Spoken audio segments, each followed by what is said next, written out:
রামেকে যাওয়ার পথে ঠিক নদীর মাঝখানে পাথর পরিমাণ বেশি এবং এখানে পানির পরিমাণটা খুবই কম।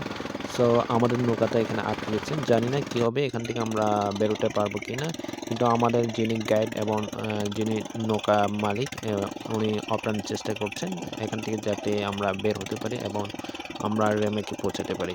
এবং আমাদের সাথে যিনি আছে উনিও সাহায্য করতেছে। আশা করি আমরা এখান থেকে বের হতে পারবো।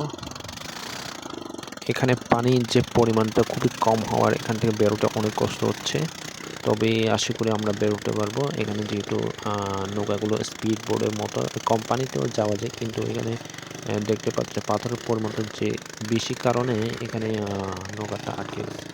এখানে যে পানি আছে পানি হাঁটু পরিমাণও নাই, সেহেতু এখানে নৌকা যাওয়াটা খুবই কষ্ট।